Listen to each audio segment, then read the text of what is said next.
လူဒန်းစားကွာဟမှုနဲ့လျှို့ဝှက်เสียကိုရီးယားရဲ့ထိပ်တန်း100ခိုင်နှုန်းတထေးသားတွေပဲတက်နိုင်တဲ့ကျောင်းမှာဂျီဝူးဟာဆင်းရဲတဲ့လူဒန်းစားကနေပညာသင်ဆုနဲ့တက်နေရတဲ့ကျောင်းသားပါကျောင်းသားတိုင်းကတင်းချမှာပါရမီရှင်တွေဖြစ်နေချိန်မှာဂျီဝူးကတော့အောက်ဆုံးနားမှာပါဆရာကတောင်ကျောင်းပြောင်းမှုတိုက်တွန်းနေရတဲ့အထိပေါ့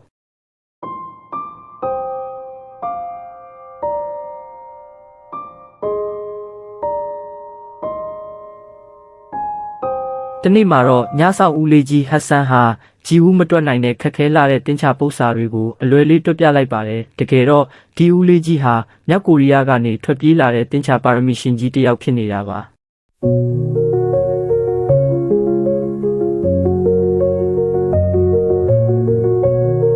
တင်းချတင်ပေးဖို့တောင်းဆိုတဲ့အခါဦးလေးကြီးကစတော်ဘယ်ရီနို့နဲ့ပဲတင်နန်းကြီးယူခဲ့ပါတယ်သူတင်ပေးတဲ့တင်းချကအပြေမှန်ဖို့ထက်တွက်ချက်တဲ့လုပ်ငန်းစဉ်ကပိုအရေးကြီးတယ်ဆိုတာပါဂျီဝူးဟာအပြေမှန်ရဖို့ထက်ပု္ပ္ပစာကိုနားလည်အောင်ကြိုးစားရင်းတင်းချကိုချစ်လာခဲ့ပါတယ်တင်းချဟာကနန်းတွေမဟုတ်ပဲဂီတလိုလှပတယ်ဆိုတာကိုသူတို့နှစ်ဦးရှာဖွေတွေ့ရှိခဲ့ကြပါတယ်ဒါပေမဲ့လောကကြီးကမလှပပါဘူး။ကျောင်းကမေကွန်းပေါက်ကြားမှုမှာဂျီဝူးကိုဒဆခံလုပ်ပြီးမတရားဆွဆွဲခဲ့ကြပါတယ်။တစ်ဖက်မှာလည်းဦးလေးကြီးဟတ်ဆန်ရဲ့လှုပ်ဝက်ချက်ကတကဘာလုံးကိုပြန့်နှံ့သွားခဲ့ပါတယ်။သူဟာကဘာကျော်ရေမနာဖဒဆဆူအပြေရှာနိုင်လူနီးပါးဖြစ်နေတဲ့ပါရမီရှင်ဆိုတာလူတွေသိသွားကြပါပြီ။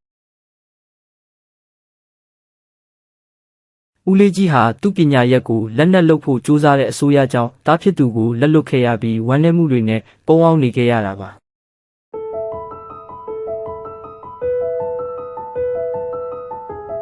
နောက်ဆုံးမှာတော့ဦးလေးကြီးဟာဂျီဝူးကိုကယ်တင်ဖို့အတွက်လူပုံအလဲကိုထွက်လာခဲ့ပါတယ်ဂျီဝူးဟာအပြစ်မရှိကြောင်းနဲ့တကယ့်တရားခံဟာဘသူလဲဆိုတာကိုတတိရှိရှိဖွင့်ချလိုက်ပါတယ်ဂျီဝူးရဲ့တစ္ဆာရှိမှုကဦးလေးကြီးရဲ့နှလုံးသားကိုအရေးပြောစေခဲ့တာပါ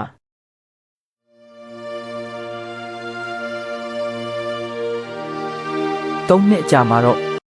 ဂျီဝူးဟာတင်းချပညာရှင်လေးအဖြစ်နဲ့ဂျာမနီမှာရှိတဲ့ဦးလေးကြီးစီကိုစတော်ဘယ်ရီနို့လေးယူပြီးတွားတွေ့ခဲ့ပါတယ်ဘဝမှာအပြေမှန်ဖို့ထက်မှန်ကန်တဲ့လုပ်ငန်းစဉ်အတိုင်းရှောက်လန်းဖို့ကပိုအရေးကြီးတယ်ဆိုတာဒီဇလန်လေးကတက်တည်ပြသွားခဲ့ပါတယ်